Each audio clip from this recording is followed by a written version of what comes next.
카이스트 건설및 환경공학과의 장성규입니다.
지난번 강의와 같이 연결을 해서 우리가 이제 미래의 주거라고 하는 것들을 생각을 할 때 과연 핵심적인 그런 트렌드가 어떤 것들인지 기본적으로는 아마 스마트홈과 이제 뭐 그린홈 이런 것들이 되겠는데요. 그런 부분들에 대해서 좀 설명을 드리고 실제로 그 미래 주거들이 어떤 양상으로 좀 구상이 되고 만들어지고 있는지 혹은 뭐 구상이 되고 디자인되고 있는지 하는 것들을 실제 사례가 되는 몇 가지 그런 사례들을 좀 통해서 그런 경향을 좀 설명을 드리고 과연 그럼 우리가 이제 미래 주거라고 했을 때 그런 미래 주거가 또 어떤 양상으로 전개될지에 대한 그런 부분들, 특히 그러니까 그런 것들을 좌우하는 어떤 기본적인 어떤 원리라든지 아니면 요건이나 이런 것들이 어떤 것인지를 말씀을 드리고 마지막으로 그 미래 주거가 어떤 방향으로 나아갈지에 대한 방향성, 그다음에 이제 그런 것들이 실제로 미래 주거의 어떤 형태로 나타날지에 대한 부분들을 조금 설명드리는 그런 시간을 갖기로 하겠습니다.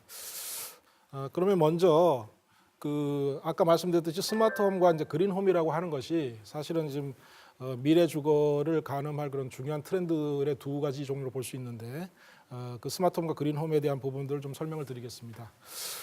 스마트홈이라고 하면 여러분 잘 아시겠지만 그 주택 자체가 굉장히 똑똑한 주택을 얘기를 하는 거예요. 그럼 과연 주택이 얼마나 똑똑해질 수 있느냐, 또 어떤 방식으로 똑똑해지냐 하는 부분들은 많은 사람들이 관심을 갖고 이제 개발을 하고 있는 부분입니다.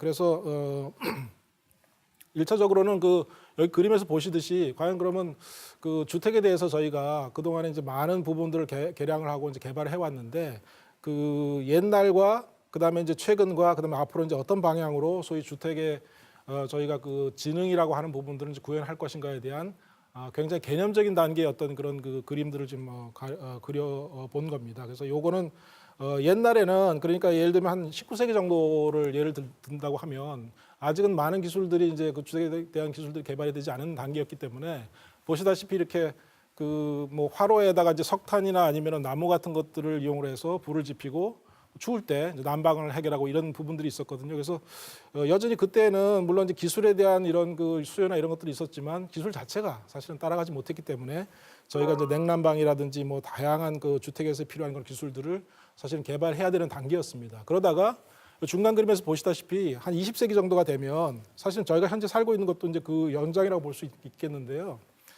그 다양한 종류의 어떤 설비들, 그러니까 그 설비는 뭐 조명 설비를 포함을 해서 그다음에 냉난방도 뭐 여러 가지 뭐 보일러라든지 뭐 덕트를 이용하고 그다음에 뭐 센서를 붙이고 다양한 종류로 어떤 그런 설비들을 이용을 해서 주택이 뭐 냉난방이나 환경 이런 문제를 해결했는데 사실은 그게 저희가 생각하는 가장 똑똑한 주택, 스마트 홈이라고 생각을 했었습니다. 사실은. 지금도 사실은 그런 부분들이 있고요. 그래서 많은 뭐 기업들 포함해서 연구자들이나 개발자들이 어떻게 하면 주택에다 더 많은 설비들을 넣고 센서를 넣고 그다음에 뭐 장치들을 넣어가지고 뭐 환기도 해결하고 조명도 해결하고 냉난방 해결할 것인가 이런 부분들을 이제 연구를 하고 있는데 사실은 이게 사실 스마트홈이 아닙니다. 진정한 스마트홈, 미래 스마트홈은 지금 21세기의 스마트홈은 어떤 스마트홈이 돼야 되냐면 가능하면 저희가 가장 적은 종류의 그다음에 적은 장치들을 가지고 그다음에 에너지를 적게 투입을 해서 자연적인 어떤 그런 소스들, 다시 말해서 이제 자연 채광이라든지 뭐 바람이라든지 아니면 뭐 자연 지열이라든지 이런 것들을 이용을 해서 어떻게 하면 주택 자체를 가장 적은 설비와 기계 설비, 전기 설비를 이용을 해서 쾌적한 환경을 막 바꿀 수 있겠는가 하는 부분들이 진정한 의미의 스마트홈이라고 생각합니다. 그래서 이거는 굉장히 상징적인 의미의 그 그림들인데 당연히 우리가 생각해도 중간 부분이 가장 스마트홈이라고 생각하지만 사실은 저것은 그 지속 가능한 그런 스마트홈이 될 수가 없습니다. 왜냐하면 에너지를 투입해야 되고 돈을 들여야 되고 굉장히 많은 것들 투입을 해야만이 가능한 시스템이거든요. 마치 사람으로 치면 병원에서 이제 인공호흡 장치하고 다 달고 해서 첨단으로 해서 살려놓는 거하고 똑같습니다.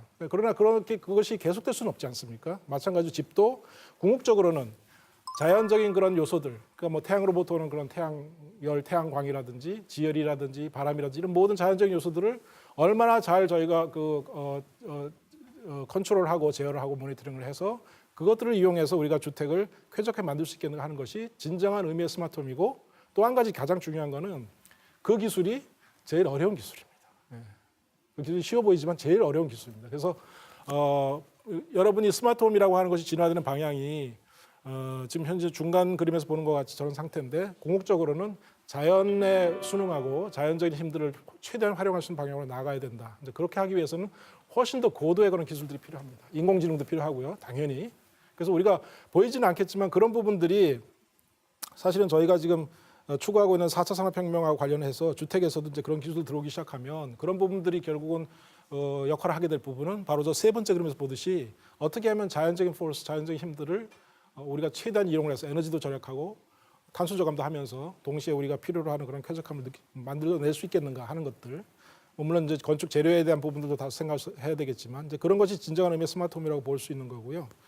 아까 말씀드린 것은 기술적으로 굉장히 도전적인 과제입니다. 그래서 뭐 저 자신도 그렇고 많은 사람들이 이제 그런 부분들을 노력을 하고 있고, 그래서 아마 조만간에 그런 구체적인 그런 모습들이 아마 가시화될 거라고 보고 있습니다. 자, 그 다음에 보통 이제 우리가 생각하는 그 스마트홈이라고 하는 것이 이제 뭐 예를 들면 이런 종류의 그 스마트홈인데, 여기 보시다시피 그 다양한 종류의 어떤 그 스마트홈을 구성하는 요소들이 사실은 그 작용하는 원리라고 하는 것은 그것이 추구하는 그런 그 어떤 가장 큰 그 지향점은 뭐냐면 자동화입니다. 오토메이션 영어로는. 자동화라는 건 뭐냐? 예를 들면 현관에 이렇게 들어가면 자동으로 센서 감지해서 불이 켜진다든지, 그죠?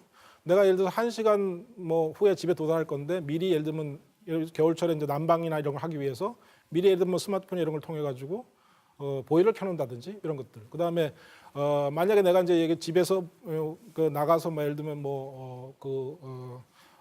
어디 그 해외 여행을 갔다. 그럼 일주일 동안 집이 비잖아요. 그랬을 때 집에 이제 모든 부분들의 어떤 그런 그 침입자 같은 것을 감시한다든지 이런 부분들이 사람이 거기 실제로 있어서 뭔가를 조작하지 않아도 자동으로 그것들이 맞춰지고 운영이 되고 하는 것들을 이제 가능하게 하는 부분들. 이제 그런 부분들이 가장 어떻게 보면 스마트홈의 가장 그 큰 특징 중에 하나고요.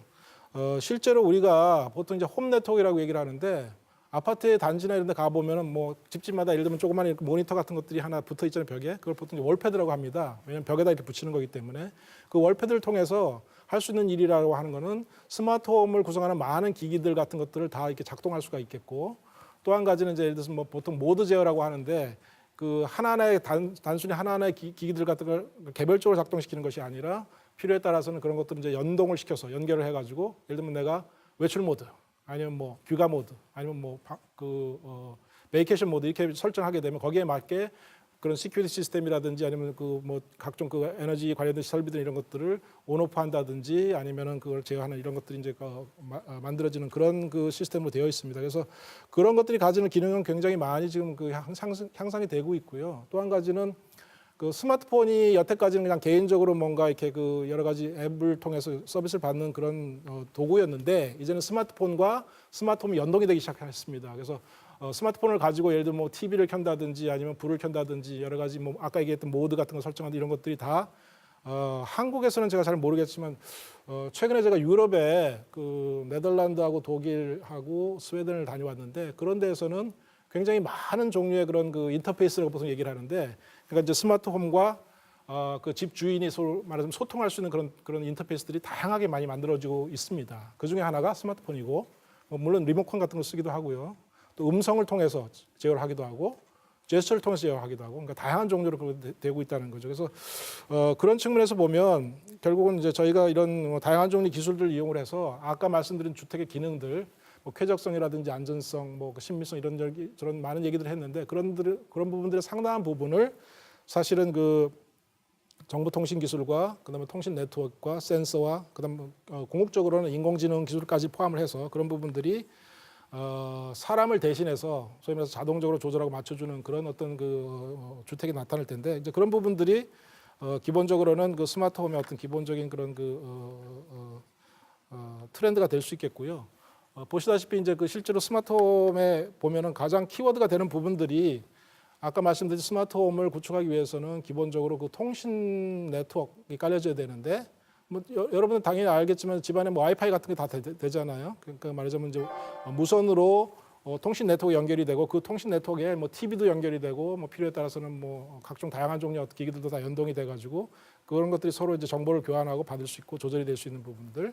그래서 그런 통신 네트워크가 유선이나 무선으로 이제 깔린다고 하는 부분들이 굉장히 중요한 스마트홈의 어떤 인프라가 되겠고 그런 것들이 가능하다고 했을 때 그 위에 사실은 모든 종류의 스마트홈에 관련되어 있는 서비스나 시스템들이 가지는 공통적인 요소들이 있습니다. 그거는 제가 사실 이 강의에서 굉장히 중요하게 생각하는 부분인데 그건 뭐냐면요. 보통 우리가 이제 스마트 시스템이라고 얘기를 하면 스마트 시스템이라고 하는 것은 어떤 특질을 가지고 있는 것인가 또 그것이 어떤 식으로 구성이 되어 있는가 하는 것들이 중요한데 예를 들면 로봇 같은 것도 스마트 시스템 하나입니다. 근데 그 모든 종류의 스마트 시스템은 스마트 홈을 포함해서 세 가지의 중요한 어떤 그런 특질들을 만족시켜야 됩니다. 그 세 가지가 첫째는 센싱. 그러니까 뭔가를 감지해야 된다는 거죠. 그러니까 사람으로 따지면은 내가 어떤 상황에서 어떤 일을 대처를 해야 한다고 했을 때 그 상황을 먼저 파악하는 게 제일 중요하지 않습니까? 마찬가지로 스마트홈에 있는 모든 서비스들도 제일 중요한 거는 처음에 어떤 일이 벌어지고 있는지 집안에서를 감지하는 센싱 기능입니다. 그래서 그 센싱은 뭐 간단하게는 온도나 습도를 재는 것부터 시작해서 CO2를 잰다든지 사람이 들어오는 것들을 감지한다든지 인체 감지요. 그 다음에는 뭐 예를 들면 지금 현재 조명의 조도가 얼마나 되는지 이런 모든 부분들을 다 이제 센싱을 하는 부분들. 그다음 그 센싱된 정보를 가지고 당연히 그 센싱된 정보 자체만이 아니라 그 센싱된 정보를 이용을 해서 지금 어떤 상황이 벌어지고 있는지 하는 것들을 이해를 해야 되는데 그게 소위 말해서 이제 상황 인지라고 하는 부분입니다. 영어로 이제 컨텍스트 어웨어니스라고 하는데 그 상황 인지는 우리가 마치 어떤 그 다양한 그 시각적인 청각적인 자극을 통해서 이 상황이 어떤 상황이라는 판단하듯이 사람들이 컴퓨터나 스마트폰도 동시에 그런 일들을 이제 만들어내야 되는데 그것이 이제 상황 인지란 부분이고 상황 인지가 되면 그다음에 내가 이제 어떤 식으로 이 상황을 대처하기 위해서 어떤 식으로 내가 액션을 취해야 되겠구나 하는 부분이 남잖아요. 이제 그 부분을 실제로 액션을 취하기 전에 그 단계에 해당되는 것이 그 두 번째 그 스마트 시스템의 특질인 소위 디시전 메이킹 의사결정 단계입니다. 그러니까 말하자면 여러 가지 대안들이 있는데 그 중에서 내가 불을 켜야 되겠다든지 불을 얼마 정도 밝게 켜야 된다든지 아니면 지금 침입을 했으니까 예를 들면 어떤 식으로 뭐 도어를 갖다 컨트롤해야 된다 이런 의사결정을 내려야 되는데 그 의사결정을 내리는 단계 그다음에 많은 종의 대안들이 있을 때 그 대안들 중에서 특정한 어떤 대안을 가장 최적의 대안을 찾아내는 단계 그것이 소위 이제 의사결정 단계 소위 말해서 디시전 메이킹에 대한 부분이고요. 거기에는 아까 말씀드린 상황인지라든지 이런 의사결정 단계에는 뭐 요새 많이 얘기하는 빅데이터 처리라든지 그 데이터 분석 아니면 이제 인공지능 기법 이런 것들 다 거기에 들어갑니다. 그래서 일단은 그 의사결정이 이루어지고 나면 실질적 의사결정에 따라서 그 스마트홈이 예를 들면 어떤 특정한 서비스를 갖다가 이제 그 구현을 한다든지 뭐 그걸 갖다 실제로 활성화시키는 단계가 필요한데 예를 들면 불이 켜진다든지 아니면 뭐 난방 시스템 보일러가 돌아간다든지 이런 종류의 액션을 얘기하는 겁니다. 그래서 그런 부분들을 소위 이제 액추에이션이라고 하는데 로봇으로 치면 로봇이 이제 뭐 걸어가고 움직여 다니고 하는 이런 행동들 같은 것은 액추에이션에 해당하는 부분입니다. 그래서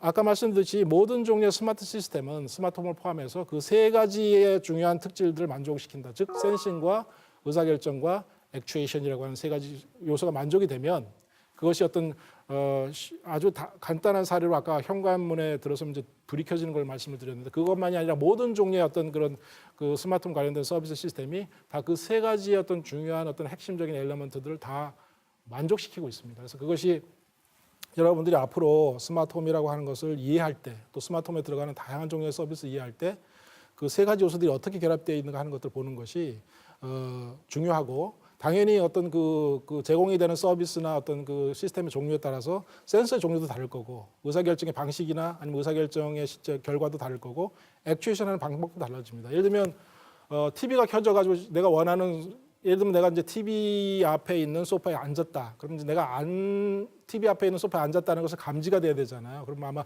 소파에 어떤 센서가 있어가지고 압력 센서 같은 것들이 그것을 감지하게 됩니다. 그러면 이 사람이 TV를 보고 싶구나 하는 것들을 이제 판단해서 의사결정을 해서 특별히 만약에 그 사람이 누군지까지 알 수 있다면 그 사람이 좋아하는 프로그램을 갖다 켜준다든지 직접 이제 그런 것도 일어나게 되는데 그 경우에 하고 아까 말씀드렸듯이 이제 현관에 조명이 켜지고 하는 것 부분들은 서비스 자체로 보면 다른 거지만 사실은 그 본질상으로 보면 거의 동일한 단계의 어떤 단계를 거쳐서 실제로 그게 일어나는 액션이 일어나는 부분이거든요. 그래서 그런 부분들을 여러분들이 앞으로 스마트홈이나 이런 것들을 이해를 할 때 아까 말씀드렸듯이 그 이해를 하기 위한 기본적인 원리, 키 이런 것들을 이제 제공하는 거라고 보시면 될 것 같고요. 그래서 지금 보시다시피 뭐 다양한 종류의 이런 스마트홈 관련된 서비스들이 나타나고 있는데 뭐 조명이나 이제 그 환기 그다음에 냉난방 이런 것들 제어하는 것들은 기본적인 것들이고 그것을 집 안에서만이 아니라 필요에 따라서는 집 밖에서 미리 그런 것들을 뭐 스마트폰 이런 걸 통해서 이제 켜고 끄고 이런 것들도 가능해지고 있고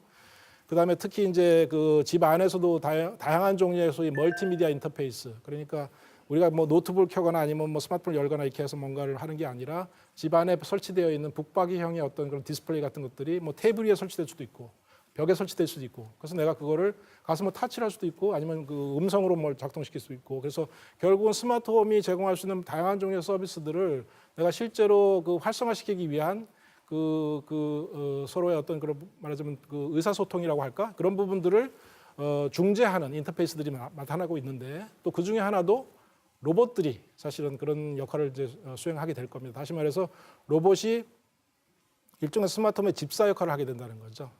아니면 뭐 강아지 형태 로봇이 될 수도 있고 뭐 꽃 모양이 될 수도 있고 그래서 그런 것들이 내가 단순히 뭐 리모컨 이렇게 한 게 아니라 그 로봇과의 어떤 소위 그 인터랙션을 통해서 소위 스마트홈을 제어하거나 스마트홈이 가지고 있는 다양한 종의 데이터를 거꾸로 보여줄 수 있는 이제 그런 인터페이스 역할을 할 수 있다는 것 이런 부분들이 나타나고 있고 지금 스마트홈에 대한 것들 트렌드 잠깐 말씀을 드렸고 그 다음으로는 제가 이제 그 그린홈이라고 하는 부분들에 관련되어 있는 원리를 좀 말씀드리려고 하는데 그럼 스마트홈과 그린홈이 어떻게 다른가? 스마트홈이라고 하는 것은 사실은 아까 말씀드렸듯이 그러니까 주택이 가져야 될 많은 기능이나 어떤 그런 특성들 이런 부분들을 저희가 이제 그 특히 아까 말씀드린 그 세 가지 단계 어떤 그런 그 기술들의 어떤 요소들을 통해서 주로 아마 정보통신 기술과 이제 정보통신 기술과 센싱 기술, 인공지능 기술 뭐 이런 것들을 통해서 구현을 하려고 하는 거고 그린홈은 약간은 그 기술적인 측면보다는 우리가 보통 뭐라고 규범이라고 얘기를 하죠. 다시 말해서 우리가 추구해야 될 어떤 방향, 주택이 어떻게 나가야 될 것인가 하는 방향을 제시하는 것이 그린홈입니다. 그 그린이라고 하는 의미는 사실은 그 친환경성, 뭐 생태적인 그런 부분들, 그 다음에 뭐 에너지를 절약하고, 그 다음에 사람들한테 유해하지 않고 지속 가능한 이런 부분들을 얘기하는 건데, 그래서 그린홈의 경우에 지금 여기 그림에서 보시다시피 이게 이제 에코스피어라고 하는 그런 그 소위 그 발명품입니다. 그래서 미국에 있는 발명가가 발명을 했는데, 지금 이 경우에는 이게 유리구예요. 완전히 밀폐된 유리구고 그 안에 해조류가 있고, 그죠? 해조류가 있고 이제 새우가 여기 들어가 있습니다. 그래서 중요한 거는 저 유리구가 뭐 그렇게 크지 않은 유리구인데 완전히 그 안에 밀폐되어 있는 상태에서 생명체를 그 안에 포함하고 있다는 거죠. 해조류하고 새우입니다. 근데 저 새우가 저 상태에서 이제 햇볕이 잘 드는 이런 그 지역에 놔두면은 몇 년간을 살아있다고 하는 겁니다. 그 무슨 얘기냐면 저 안에서 어떤 일이 일어나고 있느냐? 사실은 여기 그림에서 보시다시피 물질과 에너지 어떤 그런 말하자면 그 순환이 일어나는 건데 보통 그걸 영어로는 이제 그 서큘레이티브 메타보리즘을 위해서 어떤 그 생태계 안에서 그러니까 물질과 에너지 순환되는 그런 상태를 얘기를 하는 겁니다. 그래서 어떤 일이 일어나냐면 태양빛이 비치면 해조류는 식물이기 때문에 광합성을 하잖아요. 그 광합성을 하게 되면 산소를 내놓게 되어 있습니다. 산소. 그다음 이제 해조류 자체를 새우가 일부 뜯어 먹으면서 이제 먹잇감을 삼는 거고 그러면 이제 새우로부터 나오는 소위 그 배설물은 또 이제 박테리아가 있어가지고 박테리아가 분해를 합니다. 그러면 거기서 CO2가 나오고, 그러니까 이산화탄소죠. 그 다음에 이제 그 해조류에 필요한 배설물에서부터 영양분이 나옵니다. 그래서 다시 말해서 저 안에서 그 태양 에너지가 일단 들어오게 되면 해조류와 박테리아와 그다음 새우 사이에 그 소위 에너지와 물질 순환이 일어나면서 소위 그 외부에서의 별도의 어떤 그런 에너지 공급이라든지 물질 공급이 없어도 저 닫혀진 구 안에서 새우가 수년간을 살아있다는 거죠. 이거는 사실은 뭐 일종의 그 굉장히 상징적인 의미로도 저희가 추구하는 그린홈이라고 하는 것이 가져야 될 기본적인 목표를 갖다가 아주 상징적으로 보여주는 그런 케이스인데 다시 말해서 우리가 추구해야 될 어떤 그린홈은 외부로부터 에너지가 제공이 되지 않고 그 내부에서 예를 들면은 필요에 따라서는 내부에서 모든 그런 필요한 어떤 그 자급자족, 그러니까 말하자면 우리가 주택에서 필요한 여러 가지 다양한 것들이 있을 수 있겠는데, 뭐 우리의 어떤 음식부터 포함해서 그런 부분들을 모두 자족적으로 해결할 수 있는 그런 종류의 어떤 그런 홈이 된다고 하면 그런 주택이라는 것은 결국은 우리가 우리의 삶을 그 영위하는 그런 측면에서 본다고 하면 지속 가능한 삶이 가능하다는 거죠. 그래서 그런 측면에서 지금 여기 보시는 이런 에코스피어라고 하는 이런 발명품은 물론 그게 작은 하나의 그냥 발명품이긴 하지만 저희한테 주는 의미는 굉장히 큰 겁니다. 즉 우리가 지향해야 될 바는 그린홈이라고 하는 것은 결국은 저런 식으로 물론 100% 저희가 지속 가능한 것을 만들기는 어렵긴 하겠지만 저런 식으로 그 주택 안에서의 그 에너지라든지 필요한 에너지나 물질 같은 것들이 그 안에서 밖으로 배출되거나 하지 않고 그 안에서 계속해서 말하자면 그 순환해서 돌면서 그 주택 자체를 외부와 경우에 따라서는 극단적인 경우에는 단절된 상태에서도 주택 안에 삶이 영위될 수 있는 그런 종류의 주택. 이것이 저희가 생각하는 100% 그린홈입니다. 그래서 그런 것들이 이제 가지는 의미를 한번 생각해 보시면 좋을 것 같고요.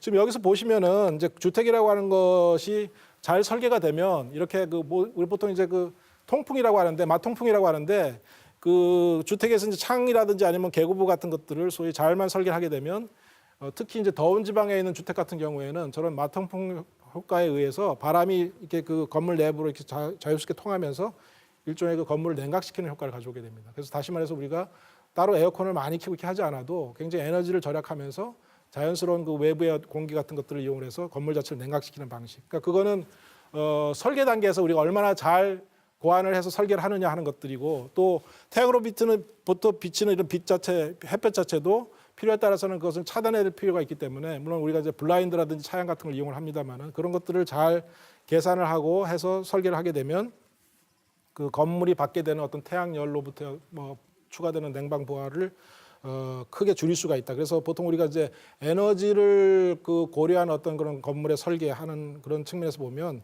다양한 종류의 어떤 기술들, 기법들, 그다음에 어떤 그 보통 우리가 패시브 기술이라고 하는 그러니까 따로 에너지를 소비하지 않고도 건물 자체를 얼마나 잘 지음에 따라서 우리가 에너지를 효과적으로 줄일 수 있는 그런 방법들 찾아낼 수가 있습니다. 그래서 그런 것들은 우리가 이제 그린홈을 설계를 할 때 그 고려해야 될 그런 중요한 점이다라고 말씀을 드릴 수 있겠습니다. 저희가 근대 건축이라고 하는 부분이 이제 우리 건축사의 입장에서 보면 굉장히 중요한 시기였는데 그 이유는 우리가 지금 향후하고 있는 많은 종류의 그런 건물의 현재 모습들이 사실 근대 건축이라고 하는 그 시대에 보통 이제 1900년도 그 초반기부터 시작되는 근대 건축 그 시기에 사실은 개발이 되고 만들어졌습니다. 그 중에 한 분이 그 프랑스의 그 유명한 건축가인 르 꼬르비제라고 하는 분인데 그분은 여기 그림에서 보시듯이 우리가 지금 살고 있는 기본적인 그런 그 아파트 단지 어떤 원형이라고 할까 그런 부분들을 이미 저때 굉장히 오랜 시간 전인데 이때 이미 그런 것들을 고안을 해냈습니다. 그래서 기본적인 아이디어는 그 고밀도 그러니까 이제 고밀도라는 건 뭐냐면 주택을 하나하나씩 그냥 딱 까는 게 아니라 이렇게 적층을 시켜가지고 높은 층으로 이제 올리는 거죠. 그렇게 되면 동일한 그 소위 말해서 그 유닛의 어떤 그 주호들을 갖다가 수직으로 이렇게 올림으로 해서 그 빈 땅이 많이 늘어나잖아요. 그 빈 땅을 갖다 이제 자연적인 녹지로 개발을 하고 거기서 이제 사람들이 레크레이션을 즐긴다든지 야외 생활을 즐길 수 있게 이렇게 만들고 필요에 따라서는 이제 소위 야외 그러니까 5개 공간에다가 저렇게 사람들이 다닐 수 있는 보행로라든지 아니면 차가 다니는 그 차로 같은 것들을 보통 이제 보차 분리라고 하는데 이제 분리를 시켜가지고 만들어 놓음으로 해서 교통의 문제를 해결하고 그다음에 이제 이게 고층으로 올라감에 따라서 사실은 필요에 따라서는 그 태양으로부터 오는 그 소위 그 태양의 광선 같은 것들, 그러니까 태양광을 골고루 각 층에서 골고루 이제 그것을 향유할 수 있게 만들겠다. 그래서 사실은 어떻게 보면 지금 봐서도 하나도 이상할 게 없는 현대식의 그런 개념의 소위 아파트 단지 같은 것들인데 이게 바로 이 르꼬르비제라고 하는 분이 우리가 지금 살고 있는 지금 우리가 그 기본적으로 건축에서 얘기하는 그 뭐 도시계획이나 건축계획의 중요한 그런 개념들을 이미 저는 근대 건축 시기에 만들어냈다는 거죠, 개념적으로. 그래서 그런 것들이 현재까지도 굉장히 큰 영향을 미치고 있다. 그래서 그런 부분들은 저희가 앞으로 이제 특히 공동주택 같은 것들을 개발할 때 미래 주거의 경우에도 그런 옛날 사람들이 특히 이제 꼬르비제 같은 거장 이런 부분들이 어떤 부분들을 고민을 했고 또 어떤 것들을 구현하려고 했는지 하는 그런 기본적인 원리에 대한 부분들을 이해하는 것이 개별적인 어떤 그런 해결책들을 추구하는 것보다 훨씬 중요하다. 그래서 저 경우는 자연 친화적이고 자연을 갖다 사람들한테 거주자한테 돌려주겠다는 그런 개념에서 출발한 겁니다. 그래서 이제 우리가 보는 물론 이제 고층 건물들이 너무 빽빽히 들어서고 하다 보니까 뭐 조망권도 관리하는 문제가 생겼는데 저 경우는 이제 그런 것들을 가정한 것은 아니고 이제 넓은 대지 위에 사실 고밀도로 해결하고 나머지 부분 대지 부분들을 이제 사람들한테 돌려주겠다는 의미였거든요. 실제로 저런 개념이 지금 구현이 된 게 사실 브라질리아에서 꼬르비제 이런 개념이 구현이 돼서 도시로 탄생을 했습니다. 그래서 아마 여러분들 이제 꼬르비제가 구상을 했던 그런 도시의 어떤 모습 혹은 삶의 사람들의 어떤 건축 단지의 모습 이런 것들을 보시려면 혹시 뭐 브라질리아에 갈 기회가 있으면 브라질리아를 돌아보면 거기에 실제로 그 구축이 되어 있기 때문에 그런 것을 볼 수 있을 겁니다. 저희가 미래 주거에 대한 이제 아이디어나 신소재, 신기술 이런 것들이 많이 개발이 돼야 되는데 보통 우리가 이제 주거라고 하는 것이 가지는 여러 가지 특징 중에 하나가 인체공학적인 그러니까 이제 여러분이 보면 문의 사이즈가 보통 얼마나 될 것 같습니까? 문이 보통 90cm가 되거든요. 근데 그 90cm라는 건 한 사람이 통과할 수 있는 그런 넓이입니다. 예를 들면 복도 같은 경우도 그냥 정해지는 게 아니라 복도에 적어도 두 사람이 양방향으로 지나줄 수 있게 그럼 이제 한 사람이 지나갈 때 폭이 얼마다 그런 걸 더해가지고 복도폭이 정해지는 거예요. 다시 말해서 건물의 모든 부분들이 공간 예를 들면 건물의 공간의 우리가 높이 같은 경우도 보통 아파트든 오피스든 간에 대부분 한 3m 내외인데 사람의 키가 대충 얼마입니까? 보통 한 2m 가까이 뭐 그 미치지만 그런 것들을 고려해서 만들어진 거죠. 그래서 우리가 건물 안에 뭐 가구도 마찬가지. 가구의 높이가 왜 그러면 테이블이 한 75cm인가? 사람들이 이렇게 앉았을 때 그 정도 되면 편안하게 뭔가를 할 수 있는 그런 높이. 그래서 모든 것들이 다 우연히 만들어진 것 같지만 사실은 사람들의 인체의 어떤 사이즈, 그죠? 인체공학적인 그런 사이즈와 사람들이 활동하기 좋게 만드는 그런 여러 가지 과학적인 데이터를 기반으로 해서 공간 안에 있는 가구의 어떤 크기나 스케일이나 아니면 뭐 그 모든 것들이 다 만들어지는 겁니다. 그래서 그런 부분들을 우리가 미래 주거를 개발할 때에도 당연히 인체에 대한 사람의 어떤 몸, 단순히 신체적인 치수만이 아니라 경우에 따라서 사람의 어떤 심리적인 반응, 그죠? 예를 들면 우리가 약간 우울하다 그러면 예를 들면 뭐 조명 색깔이 뭘로 뭐 바뀌어지든지 이런 부분들에 대한 과학적인 근거는 뭐냐?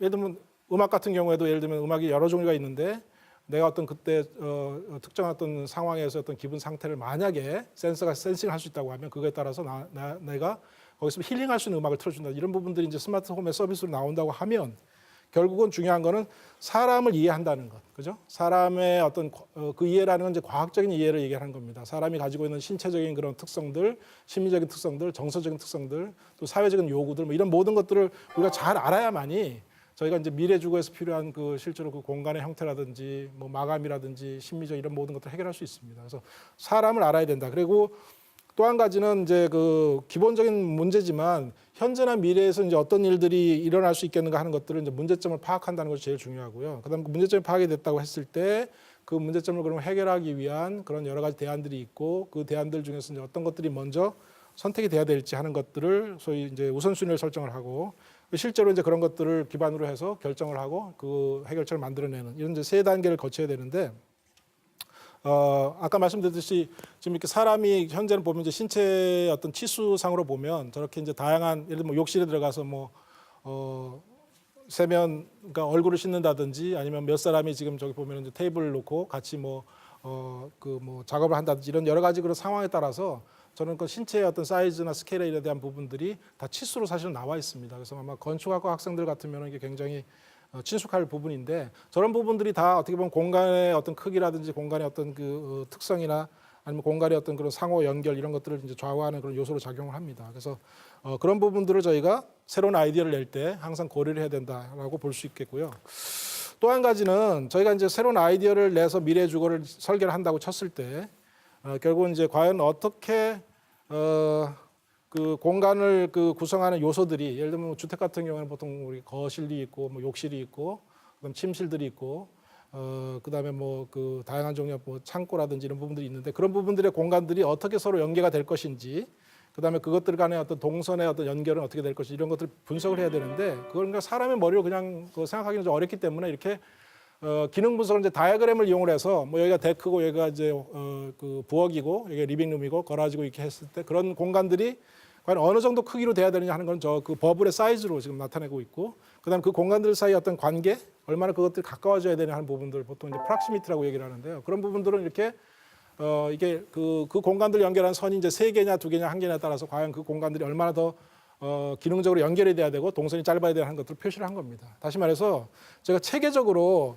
그러니까 주택이라고 해서 설계를 할 때 특히 이제 평면을 설계를 할 때에는 저런 식으로 이제 다이어그램식으로 해가지고 내가 생각하는 어떤 그런 대안의 개념들을 갖다 이제 여러 가지를 소위 말해서 표현을 해보고 거기서 이제 최선의 것들을 선택을 해야 됩니다. 또 한 가지 이렇게 보시다시피 각 공간들이 있다고 했을 때 그거를 x축과 y축에 똑같이 놓아가지고 그 공간들 사이에 소위 말해서 기능적인 관계성이나 아니면 서로 그 유사성이나 이런 것들이 어떻게 되는지 하는 것들을 이제 분석을 하는 것들인데 이런 기법들은 저희가 이제 미래 주거를 개발할 때에도 당연히 이제 고려를 해야 될 그런 중요한 어떤 그런 그 개념을 체계화하고 합리적으로 어떤 대안을 끌어내기 위한 방법으로서의 그런 의미가 있고요. 자, 그 다음에 이제 스케치에 대한 부분인데 여러분이 스케치가 그냥 여러분들이 어떤 것들 구상할 때 스케치를 많이 하잖아요. 근데 특히 건축가라든지 주택을 설계하는 사람들은 이런 스케치가 굉장히 중요합니다.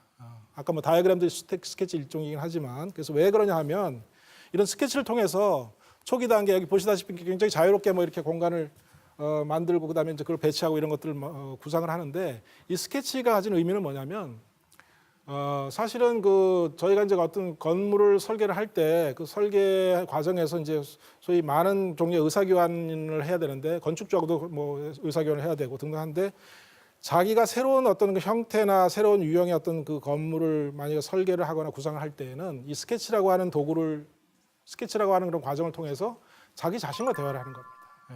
자기 자신과 자기가 그 그려놓은 스케치의 내용을 보고 이런 부분들은 이렇게 고쳐야 되겠다든지 하는 것들을 계속 그 스케치된 대상과 내가 가져온 생각 사이에 그걸 표현하고 또 그걸 고치고 하는 과정을 통해서 결국은 자기 자신과 이런 대화를 통해서 하나의 어떤 안을 만들어내는 과정. 그렇기 때문에 여러분들이 뭐 스케치라는 게 뭐 전문가들만 하는 것이 아니라 물론 당연히 뭐 건물이라든지 뭐 건축 설계만 사용되는 것이 아니라 뭐 다양한 종류의 영역에서 내가 뭐 패션 디자이너다 아니면 뭐 무슨 디자이너다 어떤 종류의 디자이너든 간에 스케치라고 하는 과정을 통해서 안을 만들어내고 발전시키고 하는 그런 과정이다. 즉 자기 자신과의 일종의 그 안을 만들어내기 위한 대화 수단이라 하는 부분들을 이해를 하시면 좋을 것 같습니다. 그래서 우리가 미래 주거를 만들 때에도 당연히 이런 종류의 어떤 그 스케치나 이런 과정을 통해서 다양한 종류의 아이디어 같은 것들을 탐색해보고 거기서 이제 가장 최적이 어떤 것인지를 이제 구별을 해내야 되겠죠. 또 한 가지는 지금 저희가 이제 미래 주거라는 걸 생각할 때 당연히 어떤 여러 가지 신재료라든지 신소재, 뭐 신기술을 고려를 해야 되는데 이미 많은 종류의 기술들이 개발이 되고 있습니다. 여기 보시다시피 가변형 공간이라든지, 그죠? 지능형 건축 재료, 친환경 자재, 그다음에 에너지 효율을 향상하기 위한 다양한 종류의 어떤 그런 그 설비들, 그다음에 대체 에너지 기술, 뭐 태양광, 태양열, 뭐 지열, 풍력 할 것 없이 그런 것들이 나오고 있고, 그다음에 이제 그 단열에 대한 부분은 뭐냐면은 특히 추운 지방이나 아주 더운 지방 같은 경우에는 건물이 이렇게 있으면 그 주택 건물의 그 외피는 보통 이제 벽체하고 이제 보통 창호로 이루어져 있습니다. 그 외피를 통해서 열의 출입이 있습니다. 그렇게 되기 때문에 결국은 그 열의 출입이 많으면 그 많을수록 결국 냉방을 한다든지 난방을 해야 돼서 설비를 이용해야 되는 그런 에너지 소비가 많기 때문에 어떻게 하면 그런 열의 출입을 차단할 수 있겠는가 하는 기술이 단열 기술입니다. 그래서 뭐 잘 아시겠지만 벽체 같은 경우에 이제 그 안에 단열재를 넣기도 하고 뭐 여러 가지 기술을 동원을 하고 특히 이제 창호 같은 경우에는 열이 많이 새나가기 때문에 최근에는 그 진공 단열이라고 해가지고요 유리 두 장을 놓고 그 유리와 유리 사이를 아예 진공으로 만들어 버립니다. 진공으로 만들어 버리면 사실 진공이라고 하는 건 공기가 아예 빠져나가는 상태이기 때문에 열을 전달하면 매체가 없어지는 거예요, 사실은. 그래서 거의 이론적으로는 그 열의 전달을 완전히 차단할 수가 있다고는 하는데 이제 그것은 거의 불가능하고 왜냐하면 그 중간에 이제 그 진공이 되면 이게 말하자면 그 압력이 음압이 작용하기 때문에 잘못하면 이게 부서져 버리거든요. 그래서 그런 것들을 이제 잡기 위해서 그 안에 스페이서라고 해서 어떤 그 구조 보강을 하는데 그런 부분으로는 열이 전달이 되긴 하기 때문에 어쨌든 그런 단열 기술 그다음에 미세먼지가 지금 외부에서는 미세먼지가 많다고 하더라도 건물 내부에서는 그것이 차단이 되기 때문에 어떻게 하면 건물 내부에 미세먼지가 들어오지 않게 하겠는가 혹시 들어와 있는 미세먼지는 어떻게 그걸 클리닝 할 수 있겠는가 하는 것들을 관련된 환기 시스템 같은 것들도 있고 그다음에 이제 그 태양광이나 이런 것들을 이용한 자연채광 그다음에 별도로 환기 장치를 하지 않고도 자연적으로 환기를 할 수 있는 그런 방법들 이런 것들이 그 주택이라든지 아니면 공공건물 측면에서 다양한 종류의 기술들이 지금 등장을 하고 있습니다. 그래서 아까 말씀드렸지만 제가 이제 미래주거라는 게 어차피 그 스마트홈과 이제 그린홈을 두 축으로 해서 나갈 거긴 하겠지만 당연히 저희가 이제 고려해야 될 것들은 새로운 재료, 그다음에 이제 그런 것들을 어떻게 좀 결합할 것이 하는 공법들, 그다음에 이제 설비에 대한 부분들, 어떻게 에너지 효율이 좋은 설비들을 만들어낼 것인가. 아까 또 그 말씀을 드렸지만 어떻게 하면 자연적인 요소들을 많이 활용을 해서 우리가 별도의 어떤 설비나 이런 시스템을 도입하지 않고도 가능한 우리가 쾌적한 환경 만들어낼 수 있을 것인가 이런 것들이 다 우리가 개발하고 있거나 추구해야 될 그런 기술들의 영역에 해당하는 거라고 볼 수 있습니다. 자, 그래서 결국은 이런 것들이 이제 과연 어떤 식으로 그러면 미래 주거라고 하는 것들이 우리한테 다가오고 있겠는가 하는 것들 좀 보면은요. 먼저 좀 제가 찾아본 자료 중에서 좀 특징적인 것은 초소형 주거 공간입니다. 초소형 주거 공간. 그러니까 굉장히 작은 공간을 얘기하는 건데 우리나라에도 잘 아시겠지만 원룸이라든지 이런 데 보면 굉장히 작은 공간 안에 다양하게 예를 들면 필요한 것들 넣어놨잖아요. 저기 보시는 첫 번째 그림 같은 경우에는 도쿄 타워 캡슐이라고 하는 건데 일본의 건축가 고로가와 기쇼라고 하는 분이 만든 그런 타워 말하자면 캡슐 타워인데 저 캡슐 타워는 사실 저 플러그 앤 플레이로 탈부착이 가능합니다. 저 유닛 하나는 한 사람이 들어갈 수 있는 그런 공간으로 되어 있고요. 그래서 이 캡슐 안에는 작지만 그 안에 예를 들면 침대라든지 수납 공간이라든지 부엌, 욕실까지 모두 갖추고 있고 지금 여기 그림에서 보시다시피 저런 식으로 되어 있습니다. 그래서 굉장히 컴팩트한 사이즈 안에 기본적으로 사람이 생존하고 살아가기 하는데 필요한 그런 유닛들 아까 말씀드렸듯이 침대나 수납 공간이나 부엌이나 욕실까지를 갖추고 있는 겁니다. 그래서 당연히 이제 캡슐 정도 사이즈가 되니까 굉장히 경제적일 거고 그다음에 탈부착이 가능하다고 하니까 만약에 그걸 갖다 리모델링 해야 된다고 그러면 빼내고 이제 새로운 걸 끼우면 되겠죠. 또 하나는 이제 지금 이 경우 같은 경우는 일본의 삿포로에 있는 캡슐 호텔입니다. 그래서 호텔은 호텔들 중에 임시적인 주거이기 때문에 하나의 주거의 유형으로 볼 수 있는데 보시다시피 훨씬 더 작습니다. 그래서 이제 한 사람이 그냥 들어가서 저 안에서 자기 필요한 그러니까 물건들 옆에 두고 침대가 있고 TV에서 TV 시청 정도 할 수 있고 잘 수 있고 이런 공간인데 저런 삿포로에는 저런 캡슐 호텔들이 많이 있는 걸로 알고 있어요.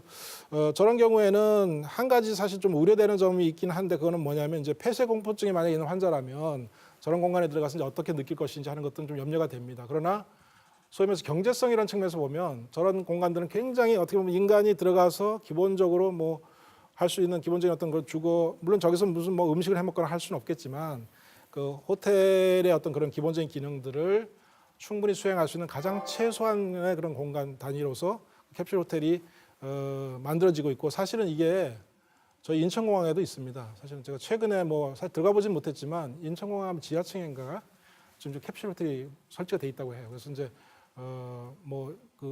비행기 타고 와가지고 만약에 잠깐이라도 비행기가 연결된 동안에 만약 쉴다든지 이런 경우에 이제 그런 캡슐 호텔을 이용할 수 있습니다. 그래서 저게 이제 일반적인 주거 형태는 못 되겠지만 그러나 다양한 경우에 저게 굉장히 경제적이고 그다음에 이제 간편하게 필요한 어떤 그런 임시 주거의 역할을 할 수 있는 이제 그런 공간으로 이제 개발이 되고 있다. 그래서 이게 어떻게 보면 이제 미래 주거에 지금 나타나고 있는 현상 중에 하나고요.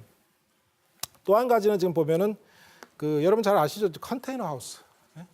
지금 여기 보면 컨테이너를 가지고 이렇게 적층으로 쌓아가지고 이제 이렇게 좀 주택을 만들기도 했고 다양한 방식으로 컨테이너이기 때문에 사실은 저게 트레일러에 얹어가지고 또 이동할 수도 있고요. 그래서 컨테이너는 보통 이제 금속재로 되어 있는데 컨테이너 자체를 그냥 쓰는 건 아니고 이제 제가 홍콩에서 본 어떤 컨테이너 하우스 같은 경우에는 단열 보강을 합니다. 다시 말해서 거기다 이제 재료를 더 써가지고 열 출입 같은 것도 막고 이렇게 해서 그런 단열 보강을 하는데.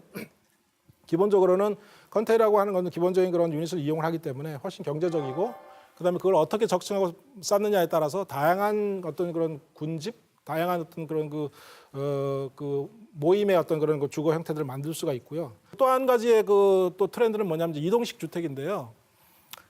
자동차에다가 자체에다 이제 얹어서 이렇게 이동하기도 하고 아니면은 자동차 뒤에 달아서 바퀴가 달려 있기 때문에 끌어서 이제 이동시키기도 하는데 이동식 그런 주택의 어떤 큰 장점 중에 하나는 뭐냐면 내가 어떻게 보면 이제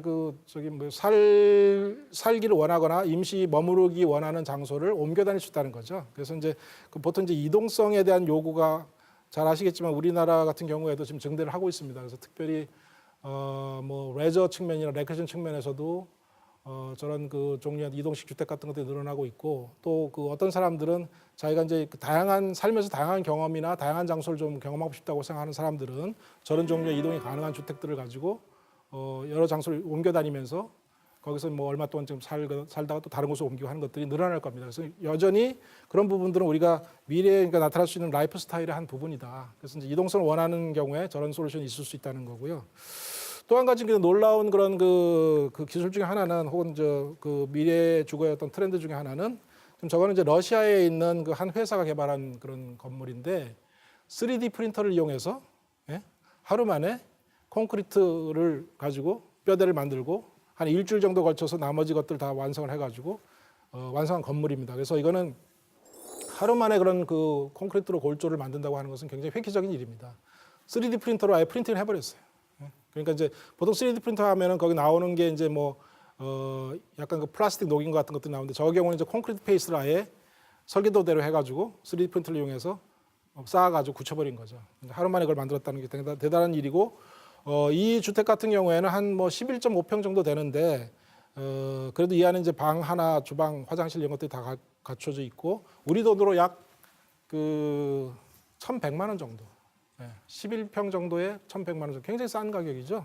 그렇게 해서 만들었는데 이거는 미국 같은 경우를 따져본다고 해도 평균 주택 비용이 한 6분의 1밖에 안 된다고 합니다. 그래서 이제 앞으로 우리가 3D 프린터를 이용해서 아예 집을 지어버리는 물론 뭐 그 골조만이고 나머지 부분들은 뭐 따로 만들어내긴 했지만 건물의 이제 골조가 굉장히 중요한 부분이기 때문에 3D 프린터를 이용해서 아예 집을 구축하는 그런 단계의 어떤 실험들도 진행이 되고 있다 하는 걸 볼 수 있겠고요.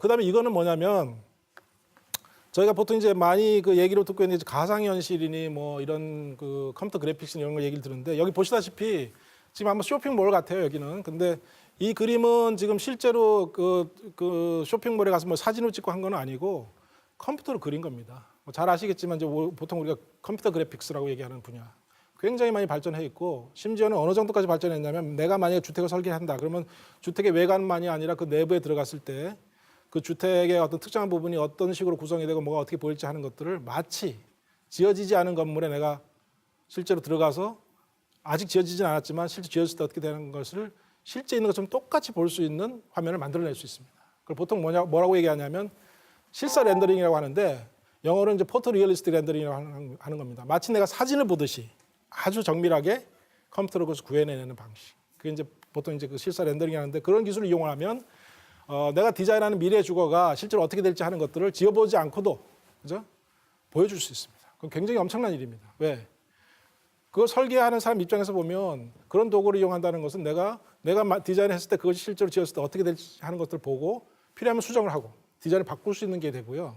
또 중요한 건 뭐냐면 내가 이 건물을 짓기 위해서 당연히 뭐 주택 같은 경우는 대부분 그 건축주가 자신이 되겠지만 만약에 그게 이제 공동주택이라든지 아니면 뭐 큰 규모의 그런 건물이 됐을 경우에는 건축주가 따로 있습니다. 클라이언트가. 그 사람이 돈을 투자하고 해야 되는데 내가 이렇게 돈을 투자했을 때 이 건물이 어떻게 될지 하는 것들을 미리 보고 싶다는 거죠. 그랬을 때 저렇게 컴퓨터 그래픽스를 이용해서 다양한 측면에서 각도에서 그걸 보여줄 수 있습니다. 그래서 그런 측면에서 보통 건축은 시각예술인데 시각적으로 뭔가를 그 실제로 지어지지 않은 부분도 보여줄 수 있다고 하는 것은 엄청난 기술입니다. 그래서 그거는 그다음 또 한 가지 우리가 이제 보통 헤드마운트 디스플레이라고 하는 이런 기구를 이용하면 저걸 이렇게 쓰게 되면 그 다음에는 내가 외부로부터 들어온 모든 시각적인 청각적인 자극을 다 배제하고 그 헤드마운트 디스플레이가 보여주는 소위 말하자면 사물이나 아니면 그 환경의 영상에 내가 몰입하게 돼 있습니다. 그걸 보통 이제 가상현실의 어떤 몰입 기법이라고 하는데 그런 부분들을 이용을 하면 마치 내가 실제 현재 내가 이 장소에 이렇게 있지만 마치 어떤 다른 장소에 다른 사물이나 다른 환경에 내가 들어가 있는 것처럼 하는 가상 체험을 할 수가 있어요. 그래서 그런 가상 체험을 이용해서 주택이 만약에 지어지고 난 후에 그 주택이 내가 들어갔을 때 이제 돌아다닌다고 했을 때 어떤 모습이 보일지 하는 것들을 다 실시간으로 볼 수 있습니다. 가상현실 기법인데 이것도 굉장히 중요한 어떤 그런 미래 주거의 어떤 그 개발에 관련되어 있는 표현에 관련된 중요한 기법 중에 하나고 지금 여기 보시다시피 어떤 일이 지금 벌어지고 있냐면요. 저도 사실은 한 몇 번 이걸 본 것 같긴 한데 아파트 단지를 보통 구성을 할 때 그 모델하우스를 만듭니다. 그럼 모델하우스라는 건 돈을 많이 들여가지고 이제 임시로 짓는 거긴 하지만 뭐 거의 이제 실제로 그 건물이 다 지어지고 나면 이런 식으로 뭐 예를 들면 몇 평짜리는 뭐 이렇게 되고 하는 것들을 갖다 아예 물리적으로 구축을 해놓은 겁니다. 그래서 그거는 돈이 많이 들어가는 일이기도 하고 또 그게 이제 다 끝나고 분양이나 끝나고 나면 다 철거를 해야 되는데 그것도 굉장히 낭비예요. 그래서 이제 앞으로 어떤 일이 지금 이미 벌어지고 있는 일인데 그 가상현실을 이용을 해서 모델하우스를 따로 물리적으로 만들지 않고도 그죠? 이 가상현실 기법을 위해서 내가 실제로 그 모델하우스를 대체할 만한, 그러니까 내가 이 아파트에 들어가 살게 되면 어떤 식으로 보일지 하는 것들을 내가 아까 말씀드린 그런 그 HMD 같은 것들을 쓰고 체험해 볼 수 있습니다. 내가 부엌도 들어가 볼 수 있고 거실도 가볼 수 있고 둘러보면 둘러보는 모습 다 나타날 수 있고. 다만 그것이 가상이라는 것뿐이지 실제로 그 공간들과 비슷한 느낌을 만들어낼 수 있습니다. 그래서 그거는 엄청난 기술이고 이런 가상 현실에 기반한 사이버 모델 하우스가 나타나고 있고요. 제가 알 때는 국내에서도 이런 시도들이 지금 나타나고 있는 걸로 알고 있습니다. 그래서 이런 부분들은 우리가 미래 주거라고 하는 것들을 앞으로 계획을 하고 이제 그것들을 뭐 만들어내고 할 때 당연히 이런 부분들의 기술들이 이용이 돼서 훨씬 더 효과적이고 경제적으로 저희가 그 미래 주거라고 하는 그런 프로토타입 같은 것들을 미리 체험해 볼 수 있는 그런 어떤 기술을 제공할 것이다라고 볼 수 있겠습니다. 그래서 현재 지금 나타나고 있는 그 다양한 종류의 어떤 그런 미래 주거를 통해서 우리가 이제 앞으로 실제로 이제 미래에는 어떤 주거 유형들이 나타날 수 있겠는가. 그래서 아까 지금까지는 뭐 이미 있는 그런 미래 주거의 어떤 유형들을 좀 살펴보긴 했지만은 그 이외에도 지금 여기 보시다시피 웨딩 케이크형 집합주택 일본에서 개발한 거고요.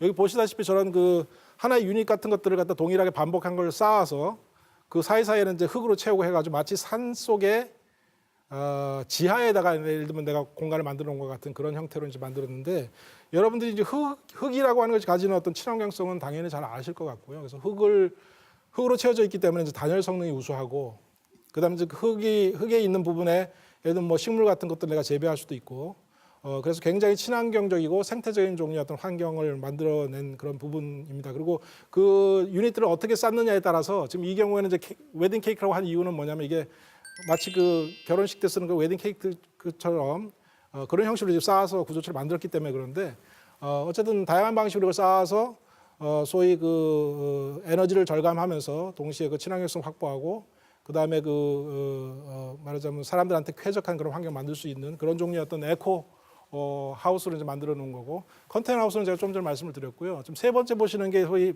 미국에서 사실은 잠수함 회사에서 아마 저걸 만들어 놓은 걸로 알고 있는데 그 해저에다가 만들어 놓은 소위 해저 리조트 주거 유형입니다. 그래서 이제 포세이돈이라고 하는 해저 리조트인데 당연히 해저로 내려가게 되면 여러분들이 뭐 그 지상에서는 즐길 수 없는 다양한 종류의 어떤 그런 해저에서의 어떤 그런 광경들, 뭐 예를 들면 물고기가 헤엄치고 뭐 이런 것들 다 볼 수 있겠고 굉장히 독특한 체험이 되겠죠. 그래서 저기 뭐 평생 살기는 어렵긴 하겠지만 리조트 개념이기 때문에 잠시 저희가 이제 이때 휴양차 가서 며칠간 저기 머무르면서 여태까지 저희가 살아온 환경은 전혀 다른 종류의 어떤 해저의 그런 환경을 갖다 체험해 볼 수 있다. 그런 측면에서 일종의 어떤 새로운 시도의 어떤 그런 그 주거 형식으로 볼 수 있겠습니다.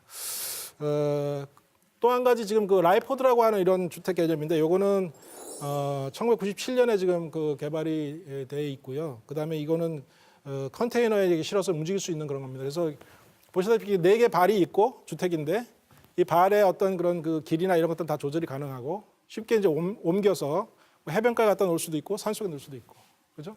그러니까 고도의 이동성 얼마든지 그걸 이동하면서 내가 원하는 장소에 가서 뭐 예를 들면 뭐 한 달이든 뭐 얼마든 살고 그다음에 또 다시 이동해서 다른 곳에 살 수 있는 그래서 이 내부의 어떤 구성 자체는 아까 말씀드렸듯이 가장 최소한의 기본적인 사람의 어떤 거주를 위한 그런 기능들이 다 들어가 있고요.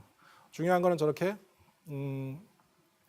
쉽게 옮겨 다닐 수 있고 그다음에 이제 새로운 환경에 갖다가 그걸 설치를 해서 거기서 다시 이제 그런 그 주변 환경을 즐길 수 있는 그런 이동성이 보장된 주택 형식이다라는 거고 그 외에도 지금 이제 다양한 종류의 주택들이 만들어지고 있는데 여기 처음에 보시는 건 이제 마이크로 컴팩트 홈이라고 하는 것. 그래서 거의 한 뭐 약간 뭐 표현을 빌리자면 이제 성냥갑 주택 같은 거예요. 성냥갑 주택. 그러니까 굉장히 작다는 거죠. 초소형.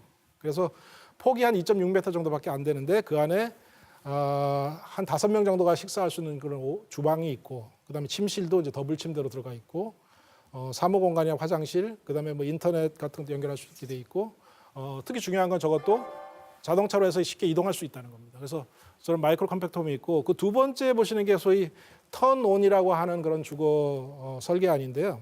이거는 뭐냐면 여러분 다람쥐 쳇바퀴 아시죠? 네? 다람쥐가 이렇게 쳇바퀴 돌리면 자꾸 돌잖아요. 그런 형식으로 되어 있습니다. 그래서 사실 여기 보면은 침대도 있고 뭐 여러 가지 유닛이 있는데 이게 이렇게 돌려가면서 돌려서 이용하고 또 불필요하면 또 그거 돌려서 다른 걸 바꿔놓고 하는 거. 그래서 이제 턴온이라고 하는 의미의 그런. 그래서 회전체에다가 테이블이나 침대, 뭐 서재, 욕실 이런 것들 다 그 설치를 해가지고 그걸 돌려가면서 쓸 수 있는. 그죠? 그러니까 어떻게 보면 굉장히 최소한의 공간 안에서 내가 필요한 어떤 거주 기능에 필요한 여러 가지 요소들을 불러내서 쓰고 또 바꾸고 할 수 있는 형식으로 되어 있는데 굉장히 아이디어 측면에서는 굉장히 아주 재미있는 참신한 그런 아이디어로 볼 수 있겠습니다. 그 다음에 보시는 게 이제 회전형 주택인데 여기 지금 상층부 같은 경우에는 하루에 한 6번 정도 이렇게 돌아요. 이렇게 상층부가. 그래서 여러분이 이제 건물이 돈다는 건 어떤 의미냐면 조망을 바꾸셨다는 거죠. 내가 바라보는 뷰라는 것이 보통의 건물은 고정돼 있는데 이 경우는 계속 돌기 때문에 내가 이렇게 그 시간에 따라서 다른 조망을 볼 수 있다 하는 것 그런 측면. 그래서 이제 어떻게 보면 이런 요소들은 우리가 아까 그 스마트홈이라든지 그린홈이라는 게 커다란 어떤 미래 주거의 트렌드라고 하면 이런 경우에는 사이즈가 얼마나 작아질 수 있겠는가, 아니면 그 동일한 어떤 공간 안에서 어떻게 내가 필요한 그 기능들을 불러내고 없앨 수 있겠는가 하는 그런 부분들, 또 조망을 어떻게 다이나믹하게 역동적으로 바꿀 수 있겠는가, 이런 부분들에 대한 어떤 부분적인 해결책입니다. 그러나 필요에 따라서는 이런 것들을 선호하거나 좋아하는 사람들 아니면 필요한 경우에는 이런 부분적인 해결책들도 당연히 저희가 이제 미래 주거에서 시도할 만한 또는 그 실제 나타나고 있는 그런 현상들을 볼 수 있습니다. 사실은 결론적으로 얘기를 하면 제가 생각하는 그런 미래 주거의 어떤 핵심적인 진화 방향이라고 하는 것은 크게 한 그 3가지 정도로 나누어 볼 수 있습니다. 미래에는 뭐 당연한 거겠지만 어떤 종류의 미래 주거이건 간에 저희가 이제 건강이라든지 친환경성을 생각하지 않을 수 없습니다. 왜냐하면 잘 아시겠지만 이제 주거라고 하는 것이 가지는 기능 중에 이제 사람들이 그 안에서 지속적으로 건강하게 사는 걸 지원해 주는 부분들이 당연히 필요하고, 특히 지금 뭐 고령화 사회 이런 것들이 이제 고령화가 진행되면서 예전에는 이제 고령화가 되면은 뭐 그 부모님이나 이렇게 다른 데 가서 모시고 지금 뭐 요양원이나 이런 데 있긴 하겠지만 앞으로는 본인들이 사시던 그 장소에서, 그죠? 나이를 먹고 가족들과 함께 이제 말하자면 건강하게 살 수 있는 그런 주택. 그것이 어떻게 보면 큰 목표 중에 하나거든요. 그 어떻게 그걸 만들어내겠는가? 다양한 종류의 어떤 기술들이 필요하고 뭐 친환경인 재료도 필요할 거고요. 그다음에 이제 아무래도 노인이 되거나 이렇게 하면은 뭐 체력도 떨어지고 여러 가지 기능적인 것들이 떨어지기 때문에 그런 부분들을 어떻게 지원을 해줘야 될지, 그런 부분들이 다 중요한 어떤 그런 그 미래 주거의 어떤 그 해결을 위한 해결을 요구하는 그런 그 분야들입니다. 그리고 이제 그러면서 동시에 공해 물질 같은 거 배출을 적게 하고 그다음에 이제 에너지 같은 것들도 최소한으로 저감할 수 있는 그런 종류의 주택. 보통 이제 에코하우스라고 얘기를 하는데 그 에코라고 하는 거는 단순히 친환경성이나 생태적인 이런 것만 얘기하는 것이 아니라 그 안에 들어가서 사는 사람들 자체한테도 그게 어떻게 보면 건강한 힐링이 되는 그런 종류의 어떤 그런 그 삶을 제공할 수 있어야 돼요. 그래서 그런 부분들이 가장 중요한 미래 주거의 어떤 그 진행 방향이라고 보고 있고요. 두 번째는 여기 보통 이제 적응성, 감응성 얘기했는데 이거는 뭐냐면은 보통 이제 스마트 홈의 기능입니다. 스마트 하우스의 기능. 다시 말해서 개인이나 가족이 예를 들면 신체적으로나 생리적으로나 심리적, 정신적 혹은 사회적 요구들이 많이 있을 수 있는데 그런 부분들을 어떻게 하면 개별적으로, 그러니까 원하는 사람들의 개별적인 선호에 따라서 제공을 한다든지 아니면은 그 가족 전체에 어떻게 보면은 그 원하는 그런 방향으로 그런 것들을 제공해 줄 수 있겠는가 하는 것들. 그러니까 여기서 말하는 적응성이나 감응성이라고 하는 거는 그 거주자가 이제 한 개인이든 아니면 뭐 그 가족 전체든 간에 거주자의 특정한 요건이나 조건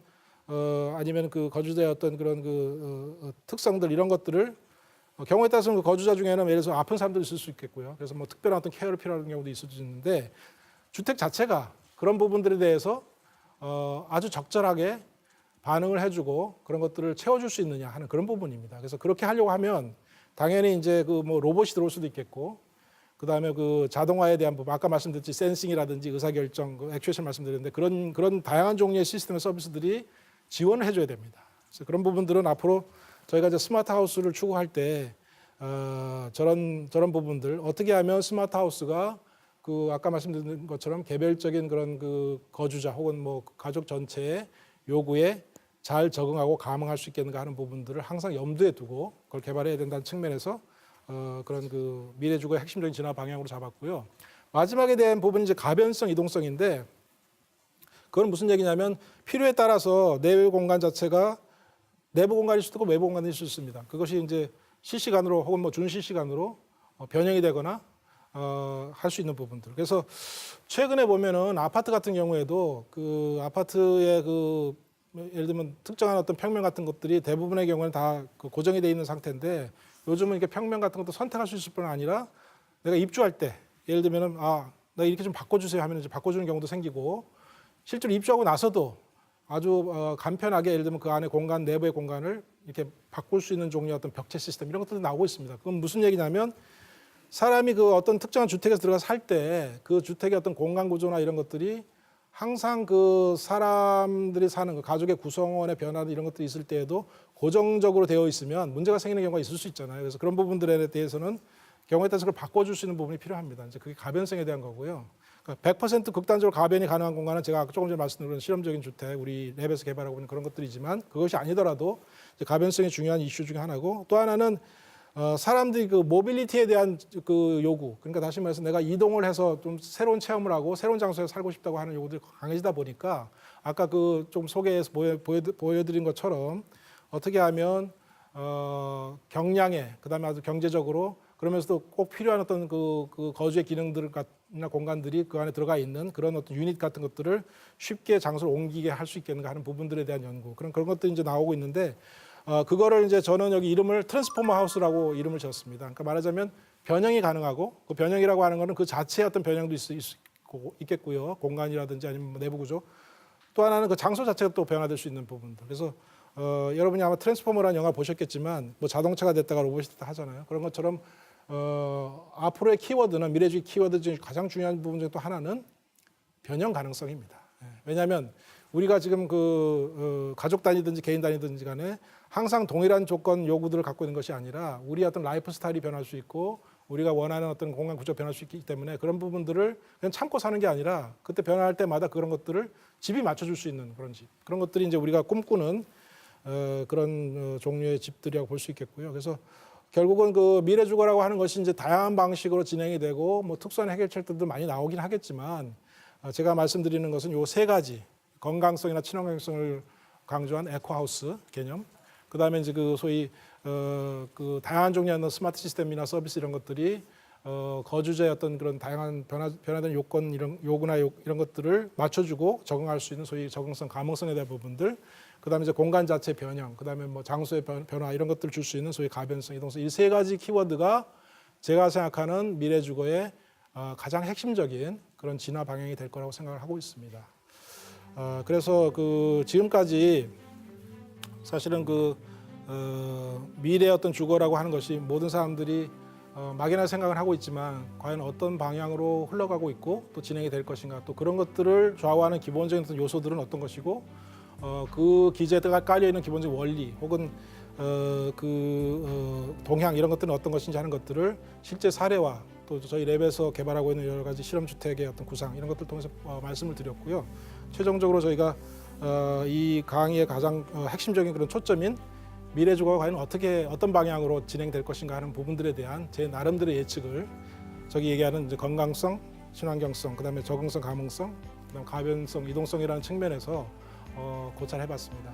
그래서 오늘 여러분 이 강의에 참석해 주실 때 감사드리고요. 오늘 강의는 이것으로 마치기로 하겠습니다.